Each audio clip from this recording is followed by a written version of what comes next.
Bueno, Buen, éxitos grupo 2. buen día, voy a presentar la actividad 6.1 correspondiente a la configuración del sistema ACE para la primera tarea sobre el tema de perspectiva isométrica. Somos el grupo 2 conformado por Fernanda Pérez, Nancy Rojas y quien les habla Omar Santana, nuestra tutora Sara Parra. Lo que vamos a abordar: contextualización de la tarea 1.1, datos iniciales en el sistema ACE, descripción de los resultados de aceptos del objetivo 1, descripción de los resultados de aceptan al objetivo 1 y las dificultades. La contextualización de la tarea 1.1 del objetivo 1 es construir y argumentar las representaciones gráfica y geométrica de un sólido en perspectiva isométrica. En el caso de la tarea 1.1, la silla aborda la representación gráfica. La tarea consiste en que le decimos al estudiante que una empresa tiene este folleto, necesita mostrar sus muebles, en este caso necesita agregar una silla. Todos sus muebles están en perspectiva isométrica en el folleto, pero la silla que está ahí no está en perspectiva isométrica, precisamente para que el estudiante no la pueda calcar. Entonces el estudiante tiene que hacer la representación de esa silla en perspectiva isométrica. Entonces aquí tenemos el grafo de los criterios de logro de la tarea 1.1. Está en amarillo, corresponde a los criterios de logro de entrada y salida, que a su vez corresponden a las secuencias de capacidades de decisión, por ende no tienen errores. Entonces el estudiante o hace la activación total o hace una activación nula. En el caso de lo que está en rojo es el camino que corresponde a la construcción del sólido en perspectiva isométrica mediante el uso de regla y compás, como se observa en la imagen, y lo que está en verde corresponde a la construcción del sólido mediante el uso de las escuadras. Los datos iniciales del sistema ACE, entonces consideramos una muestra de 20 estudiantes de grado sexto del Colegio Friedrich Naumann. De estos 20 estudiantes, 15 estudiantes son los que se conectan regularmente a Teams y otros 5 son que no se conectan, pero utilizan otros medios de comunicación como correos o WhatsApp, donde le enviamos las guías, donde le enviamos videos de ayuda, le enviamos grabaciones de clase y demás.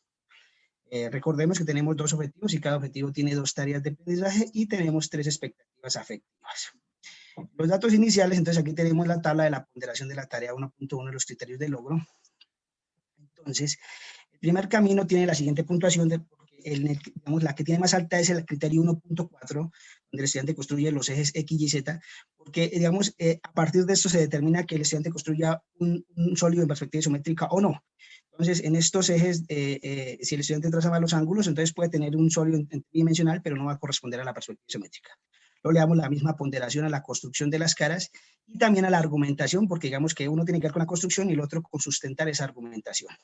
Tenemos un ejemplo de un estudiante donde trazó los ejes a 120 grados y construyó la silla.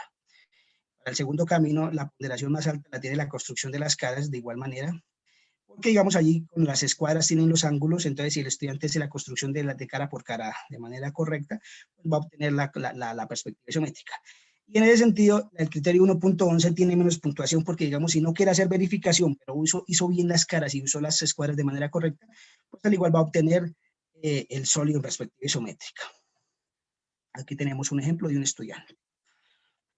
Bien, en la descripción de los resultados de los caminos de aprendizaje, entonces, tenemos lo siguiente. Tenemos que realizar una activación total, es decir, que no incurrieron en errores 5 estudiantes. Pero una activación parcial, 14 estudiantes, quiere decir que incurrieron en algunos errores parciales. Y una activación nula, un estudiante. También tenemos que el camino de aprendizaje que más se activó fue el camino que tiene que ver con la construcción de las escuadras. Los criterios de logro que más se activaron es el 1.1, el 1.2 y el 1.20. Eso tiene que ver con que son criterios de logro de entrada y salida, entonces, digamos, hacían parte de los 2 caminos. En el resumen de la activación, entonces, tenemos que hubo una activación total del 43.6%, estudiantes que no incurrieron en errores al activar los criterios de logro. Tenemos una activación parcial del 18.6%, es decir, se activaron ciertos criterios pero incurriendo en errores parciales. Una activación nula de 1.4, pero corresponde a los criterios, digamos, de este único estudiante que no logró la activación de los criterios. Y no hay activación, tenemos un 36.4 que hace referencia a 2 situaciones. El primero, que no todos los criterios de logro del objetivo hacen parte de la tarea 1.1 y que los estudiantes desarrollaron la tarea mediante la elección de un solo camino de aprendizaje. Entonces, esto varió esta activación. En la contribución de las tareas a las expectativas de nivel superior, tenemos allí que, digamos, la que más tuvo porcentaje fue la del diseño de estrategias para la resolución de problemas. Eso tiene que ver con que todos los estudiantes reconocieron que la tarea requería construir un sólido en perspectiva. Y ponemos isométrica entre comillas porque, bueno, independientemente si era isométrica o no, el estudiante sabía que necesitaba hacer una representación tridimensional de un objeto. Y allí tenemos que otras, como por ejemplo la representación que esperábamos que fuera más alta o el uso de herramientas, pues tuvieron una ponderación baja, y esto fue porque, digamos, los estudiantes presentaron dificultades, pero son dificultades parciales en el uso de los instrumentos. Entonces allí tuvimos que los estudiantes construyeron segmentos, no tuvieron dificultades para construir segmentos paralelos, medir los ángulos, determinar la longitud de los segmentos. Pero queremos hacer énfasis en que estos errores no es que hubieran sido graves, sino que de pronto en una cara, pues un estudiante no hizo una línea de uno de los vértices bien, y pues el sistema, cuando le pusimos el error, pues digamos que fue muy estricto en el sentido de que no se cumplió la activación total de esta expectativa. Y tenemos un promedio global medio de la contribución de estas expectativas, de la contribución de la tarea a las capacidades matemáticas. La contribución de los criterios de logro a los procesos matemáticos, entonces tenemos que el más alto fue el de formular, y esto confirma algo que ya habíamos discutido, y era que el hecho de construir un sólido no se limita al uso de los instrumentos, sino que involucra un reconocimiento más detallado, más importante sobre las características geométricas del sólido antes de ser representado. Tenemos que el que menos tuvo activación fue el de emplear, y eso tiene que ver con lo que ya decíamos de que los estudiantes incurrieron en errores parciales en el manejo de los instrumentos de dibujo. Y también tiene que ver con que en la implementación notamos que algunos estudiantes incurrieron en errores que no teníamos previstos, como que omitieron poner los ejes X, Y, Z al iniciar la construcción del sólido, o trazaron los ejes sin tener en cuenta su dirección. En la contribución de la tarea a las expectativas afectivas tenemos que EA1 y EA3 son las que tienen más alta activación, y de igual manera, esto tiene que ver con que la primera tiene que ver con la habilidad para el razonamiento geométrico y la otra con la argumentación. Tenemos que EA2 se activó en menor cantidad y corresponde a la adquisición de habilidades para la representación. En relación a la percepción de las expectativas sobre los criterios de logro, tenemos que en el diario del profesor y el diario del estudiante fue alta. Eso tiene que ver con que los profesores consideramos que los estudiantes cumplieron con el logro de la tarea, pese a que incurrieron en algunos parciales. Y los estudiantes también consideran que pues alcanzaron el objetivo propuesto de la tarea, y que además de eso la tarea pues fue un ejercicio novedoso. En el caso de la percepción del profesorado sobre las expectativas afectivas, aquí digamos cae un poco, y es que EA1 y EA3 no tienen la misma ponderación, pero EA1 y EA2 tienen alta. Esto en el sentido de que vimos que los estudiantes sí adquirieron un hábito por el razonamiento geométrico, que los estudiantes sí vieron la importancia que tiene la representación y los procesos de pensamiento geométrico allí para construir los sólidos.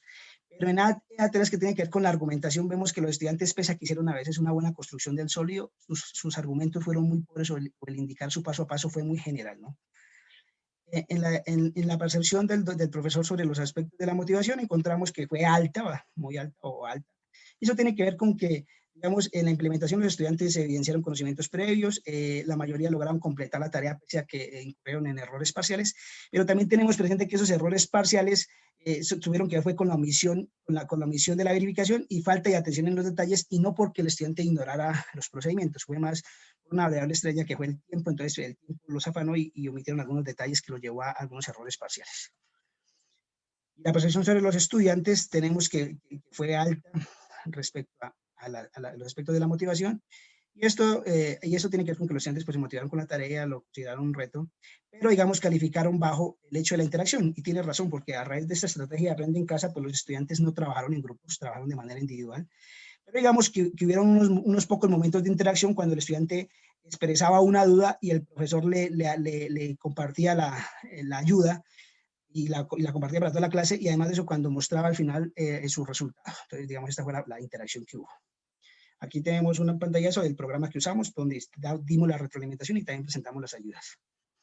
Las dificultades, tuvimos dificultades en establecer los caminos de aprendizaje alternativos. Entonces inicialmente teníamos aquí el grafo, el objetivo, pensábamos que era esta la bifurcación, pero no, luego es la que está en verde, gracias a la colaboración de la formadora, de la asesoría. Y también tuvimos confusión para establecer el resumen de activación, entonces lo mismo, no nos entendíamos por qué esos porcentajes eran tan altos, pero pues ya lo explicamos anteriormente, que tiene que ver con la activación de los criterios. Muy Muchas bien. gracias. Muchas gracias, Grupo 2.